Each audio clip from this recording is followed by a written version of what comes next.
with LinkedIn. I joined LinkedIn back in, I looked it up, the actual date, 10th of May, 2008. It's on the back of your profile. You can find that out. And I've been a daily user for the last 16 years.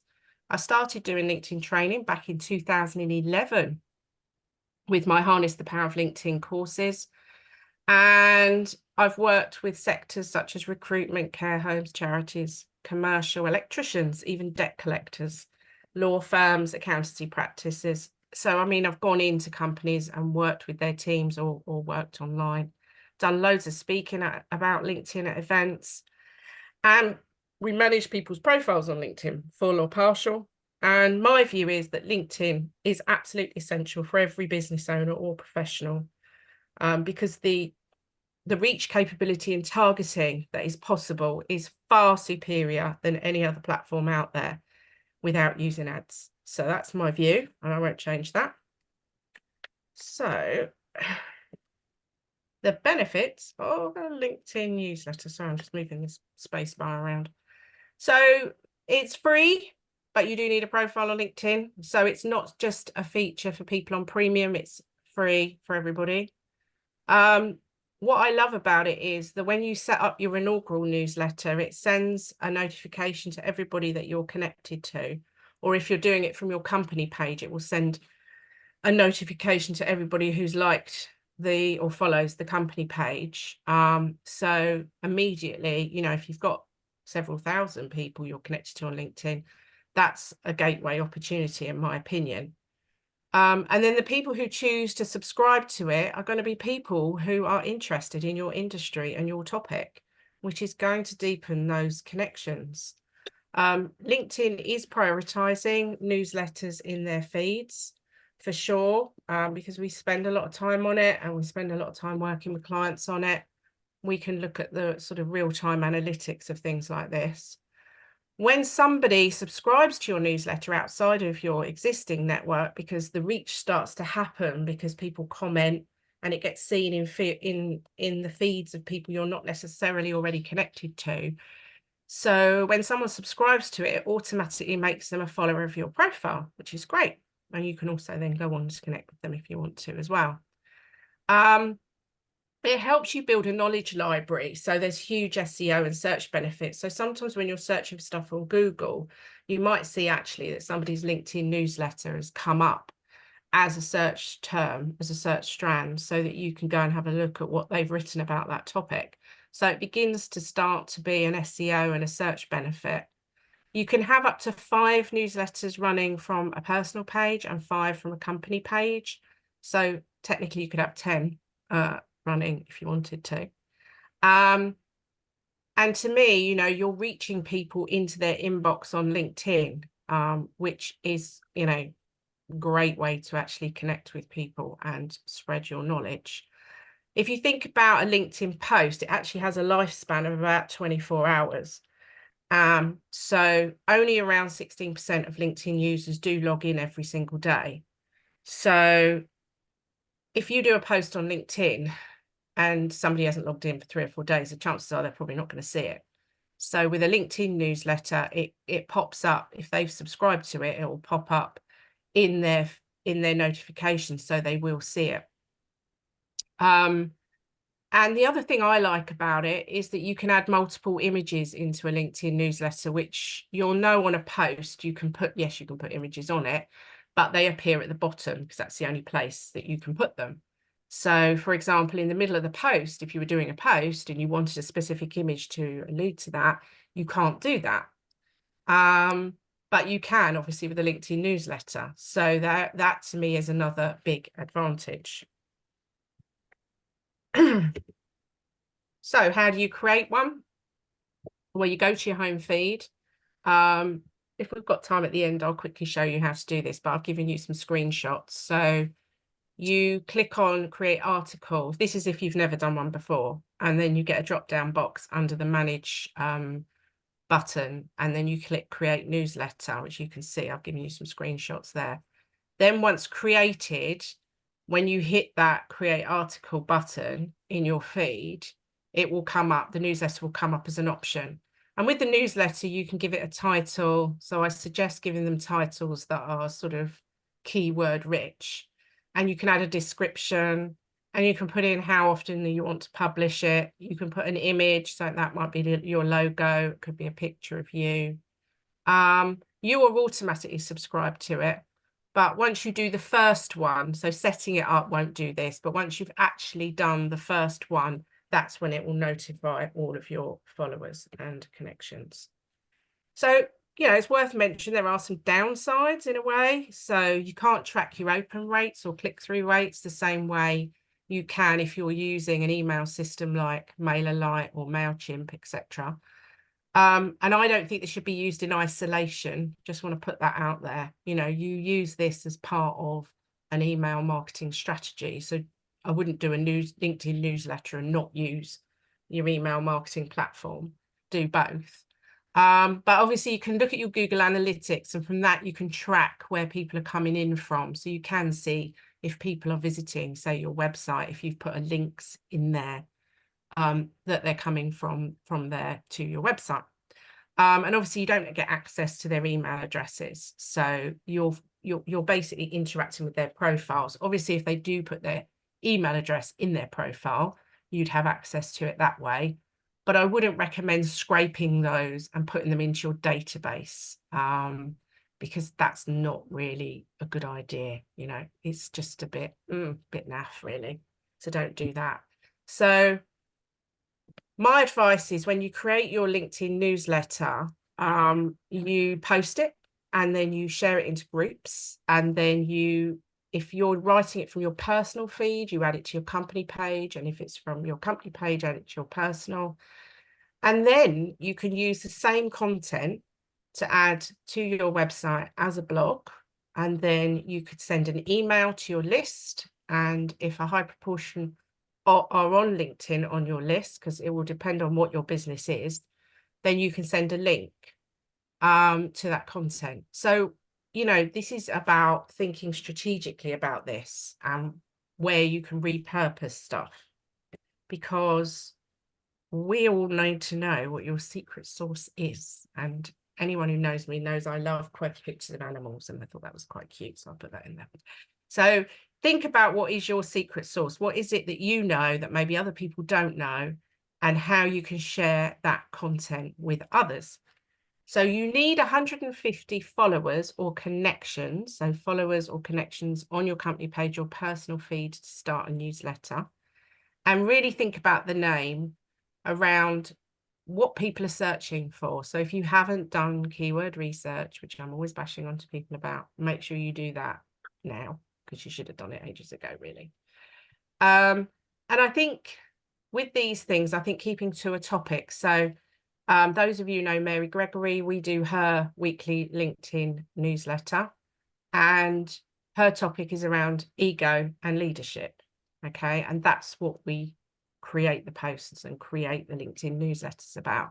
So I think keeping to a topic, Diane's one is all about finance, is really important. And the content that you put in this could be from your existing blogs, could be old blogs that have been sitting gathering dust on your website from a long time ago. Go back and reuse those.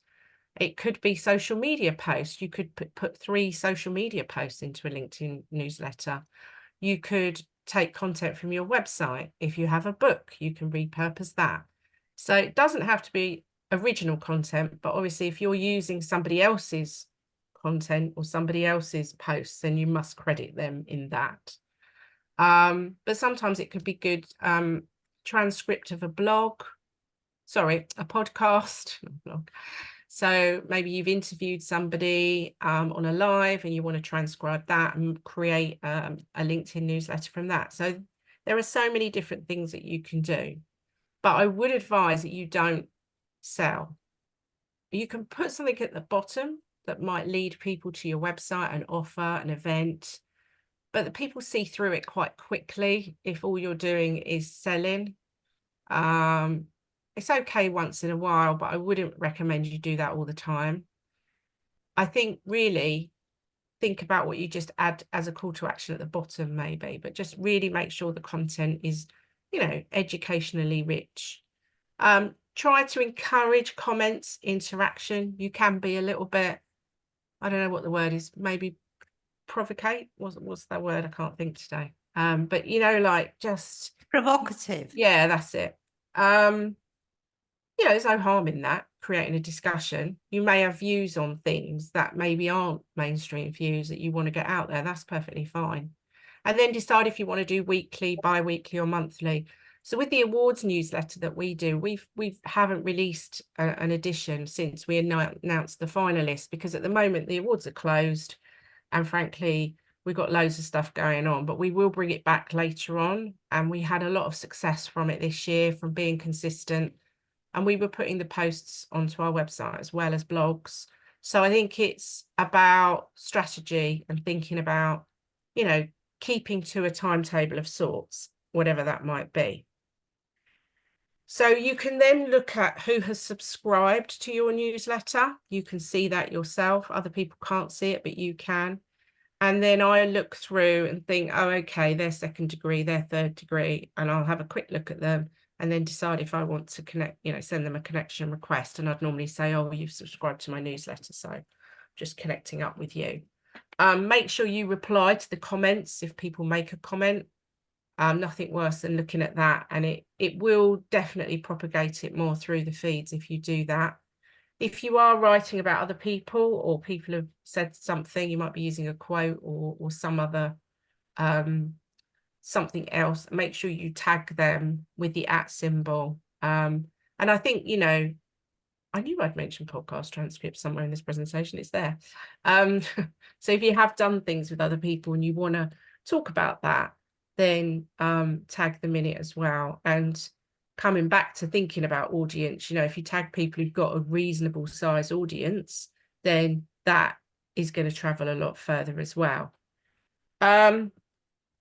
So the breakout question, but I will quickly just do a quick demo if I've got, what time is it? Have we got time for a quick demo? Yeah, we have. You have. Yeah, I'll do the question. I'll just put that up there and then I'll quickly go onto LinkedIn and just do you a quick demo. So if you've already got a LinkedIn newsletter, are you making the most from it? And could you create another one to cover another topic? You know, are you being consistent? And if you don't, what could you call your newsletter and what content could you share? So if I just exit, stop sharing, and I'll go into LinkedIn. That's very insightful. There may be some questions before we go to breakout. Because yeah, no problem. Let me just show you how to. So do I actually, as me, don't have a LinkedIn newsletter as me. I have one as the Best Business Women Awards. So if I was setting one up, I would click on, I'd go to my home feed, which is here, click on write article. And you can see this comes up, and then go to the manage button and then go to create newsletter. And then it's literally a box filling exercise. So think about the title, select one of your drop downs, put a description in, upload an image. And then it's also featured on your profile, which I think is quite good because it get that, you know, when people hit your profile, they'll be able to see it, and then just click done. And then the next time you go in, as if by magic, it will be here. So you'll see at the moment that doesn't have anything else, but it would have over on the left-hand side here where my name is. Say my newsletter was Crazy Ramblings of a Marketing Woman, which probably is about right. There, that would come up here. And I would click on that. Debbie. I think you need to start it. Yeah, I think I do. So that would go there. And then all you're doing is you're putting in your design. So you need an image. So you can use Canva. And if you don't use Canva, you can sort of drag and drop an image in there. That's your size, your pixels. It tells you there. There is a facility on LinkedIn to create a design, but it's not great, if I'm honest. I've tried it. You pop a title in, and then you start writing here. And as I said, it does say you can include your @, your mentions. And then once you've finished it, you just press publish. Can you edit it afterwards? Yes. So if you make a mistake, you can edit it afterwards. You know, like with Mary's one that we do, that goes out every Thursday. So if you see how it appears on her profile. Is Mary here today, Hella? She's not here. She's in the Zoom. No, she's not. She's not here. Right, so when you hit on Mary Gregory's profile, it's gone very slow. What's going on here? Sorry. So hers is called Lessons in Leadership. And what I think is interesting for you guys to know, she's got 1,015 people subscribed to this. 1,015, which, you know, it grows every time we do it. She gets a few more people. And, you know, frankly, that's a sizable audience to be talking to on quite a niche topic, really. Could you say when it first started? The first week we did it, I think she got about 300 subscribers automatically off her list. It's over a year, isn't it? Yeah. Yeah. I think being realistic, you know, it's not going to happen. Yeah, it doesn't happen overnight. I mean, Diane's one we've only been doing probably 3 months. Hold on a minute. I'm just picking people that you guys will know. And Diane's one is, I think, about 500. Again, niche topic, finance for women. Sorry, my internet seems to be, I've got Starlink. It seems to be on a bit of a delay. I don't know why, but you know, it's some people, like some newsletters we've done, if I'm working with somebody with 5,000-6,000 connections and the topic hits the right note with those people, you can end up with a lot of people very, very quickly, like in the thousands. So it does depend on what you're doing, and what your title is and what information you're sharing. I don't know why this isn't working, but I think my internet's not working right. So so you can go and have a look at Diane's one anyway. So my point is that it's actually, if you're writing blogs anyway and you've got content that you've written or that you can utilize, then I don't think this is too difficult to do. And it's not expensive to outsource it to somebody like us if you wanted to outsource it to somebody to get it done. And it does get you leads and it does get you interest in your business and what you're doing. And it will also potentially get you speaking gigs or podcast guest opportunities. You know, I think it positions you as an expert in your industry. I mean, there's still value in writing articles as well, slightly different. But I think the articles need to be, you know, much more thought driven and very, very deep, really. So I hope that's helped. Any questions? Are there any questions for Debbie before we go into breakout, which we can do, but there might be a burning question from somebody. Clem, you've got a burning question, and Lynn, you've got a burning question. I do have, I'm looking for recommendations. What tools would you recommend, Debbie, for keywords research? Oh my God, there's loads. I'll send you some. There's loads of different tools. I mean, Google's got a keyword research tool, but I'm interested too. yeah, you've got to, you know, keyword research isn't a 5-minute job. It's a few hours. You need to sit down, you need to write your list first. That's what I would do. And you should end up with 50 to 100 words and phrases. I mean, we use Google because we do Google ads, so that's our obvious one that we're looking at. But there are some other tools out there. I'll put it into the Sister Snog group later. Yeah, thank you. That's exactly why I asked, because there's just so many out there, new popping up, and I thought, you know, anyone. I mean, we generally use Google because I'm interested in who's searching for stuff on Google, to be honest with you. And I want to know if I'm writing copy for a website or dealing with posts, what people are actually, and Answer the Public, although they charge now, more or less. I don't think there's much on the free one. Answer the Public is still a really good website to look at for understanding the sorts of terms that people put in, because it's often not what you think. So we, in our heads, we think, oh yeah, these are my keywords and this is what people are looking for. And actually it's not. It can be something sort of more simplified, or it can be a different term that people use. So for example, if your business is aimed at, let's say, senior citizens, and they are using the internet, it's always worth going to ask them, what would you put in to search for what I do?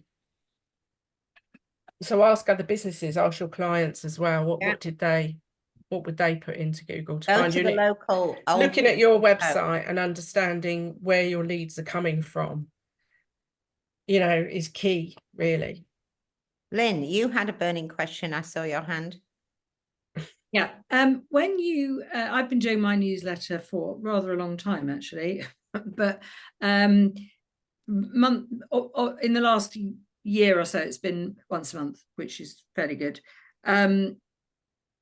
Question is, when you've completed your newsletter, the only way you have of sharing it is in a post. So you go to an awful lot of trouble to write a newsletter with a good headline, and then it says publish, and then you have to do a post that then puts the newsletter in it. So you kind of have to then write a post that relates to the newsletter to get people to read it.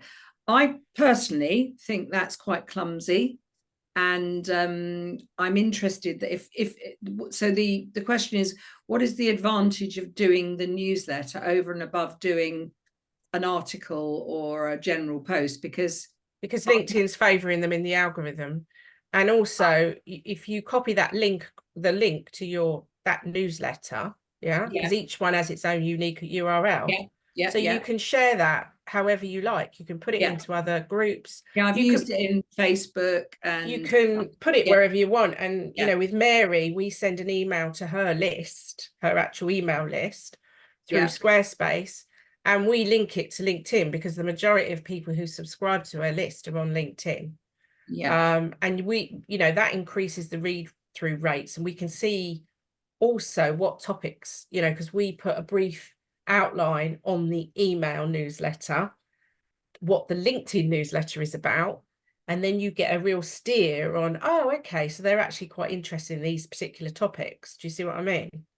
So I get what you're saying, but that's I don't think it's clunky at all. I think it's really, really easy, because that way you've created a post, you put in your, you know, your introduction to what that newsletter's about, and LinkedIn is favoring them in the algorithm, so you're going to get seen. I mean, I do okay. I get people reading it, and I've got quite a lot of subscribers, but I hear exactly what you say, and I think the reason it's slightly different for me, because I do the LinkedIn one as a personal email, because we have a very large if you have a large we have mailing list, we're a huge mailing list of funny women, so I try and do something very different and a little bit more personal with the LinkedIn newsletter. But you could create one for funny women that's purely about events. I was having this conversation with somebody the other day. You know, she was like, well, I don't want to promote my events. And I was like, yeah, but why don't you just create one? And then the people that subscribe to that know it's just about events. That's it. And they don't want to miss out on things. So like, I've been bashing on about this to Hella for ages. So if she was to create a Sister Snog newsletter that's just about events, that's it. You know, like, you have to think you can have 5 for your personal feed and 5 for your company page. Obviously, if you don't have many followers on your company page, it's probably better to do it from your personal one if you've got like thousands. Like Hella's built her company page up now to well over 1,000, isn't it? It must be on a 2,000. Yeah. So the first one you do, boom, it's going out to 2,000 people. Boom shakalaka. Boom. And they're all going to see it at some point. Fair enough. Go on. I was just saying, the other thing is that when you first send out your newsletter, it does go to absolutely everybody. Yeah, it does. It goes to everybody. And then it's quite interesting to see how that disseminates down into your actual subscriptions. I mean, I've got 13, what have I got? I counted them up. 1,331. Brilliant. That's brilliant. Which is okay. That's good. I figure that's good. That's really good. And I've never really thought about it, to be honest. I only thought about it because I was coming on here today. I thought, oh, I better just do a bit of research. But I like the idea of I think that's a really good tip about the company one, because our company LinkedIn is a bit neglected and a bit sad, really. So maybe that's a good way of doing it and building it up. I think it's probably easier to do LinkedIn than to create a newsletter that's got, you know, a format and creative and blah and writing it and getting it out. You know, if you are, it's a little bit, I think LinkedIn newsletters, from what my understanding is, they're a bit rawer and they're a bit of the moment. Yeah, I mean, they've been around quite a while now. No, what I'm saying is what you can put on it. It's what's happening today, this week, you know. And well, I think it's thought leadership as well. I think it's about what, you know, current stuff that's going on in your industry or stuff that you know about. I think what I've seen people do badly is they use it to talk about their latest offer, and it really right, isn't. yeah. It really isn't Bit for that. salesy. No. Yeah. It's No. it's kind of inspiration, information, education rather than you know, come and buy it today.